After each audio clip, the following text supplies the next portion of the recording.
Thanks for being here this evening. This evening's talk is called Talk Like a Sixth Grader.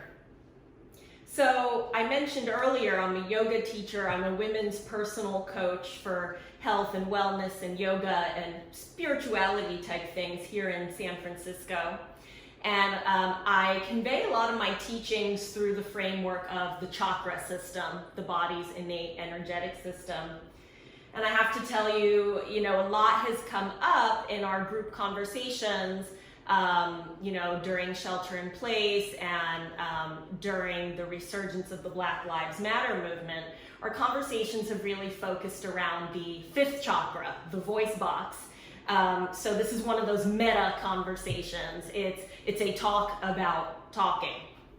So as adults, we struggle to find the right words, or we struggle to find the right way to get involved. But I have experience with an age group of people who seem to not have trouble finding their voices. So before this, which is my second act, my first act was in the classroom. I was a middle school Spanish teacher for 8 years. I taught 6th, 7th, and 8th grade, and 6th grade was my favorite. And during that time, I had the privilege to arrange this off-campus community engagement week for them. So every day for a week, we would leave our, predominantly white affluent island to engage in issues in less privileged communities right off our campus, right outside the front door. And I'll tell you all about the activities another day, because that would take me hours to tell you about all the cool things the students undertook. But I want to tell you about their presentations to their parents on day 5. So on that Friday at the end of the week, the parents came to campus, to the auditorium, and to each homeroom did a PowerPoint presentation. Listen to how 6th graders talk.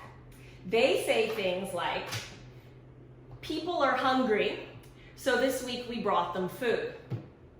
And then they said, we met homeless people this week who had no clothes, so we brought them clothes.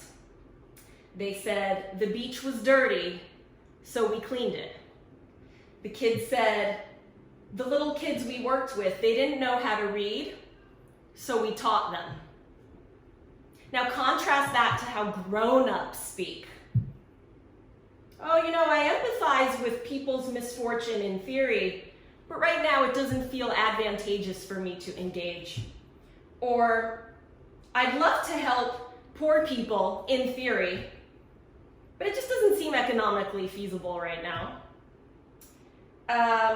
Or we hear this a lot, and I allude to this when I talk about spiritual bypassing. I'd love to address the injustice that Black people have faced for 400 years, but I'd like to do so at my own convenience, and I'd like to do so within the pre-existing structures that created these inequalities in the first place. If you are struggling with your throat chakra, talk to your niece or your son or your daughter, or talk to a 6th grader. Notice the difference in the speech patterns. Adults use the word but, so beware, right? So when the word but comes up, it negates our vision from the first half of the sentence. When you listen to kids, you'll hear them saying things like, in order to, so that, my vision is, and here are 3 things we can do today. Okay, so we'll stay in touch. Kim is going to keep us together, and I can't wait to hear what you learn from a bunch of 6th graders. Thanks for your time.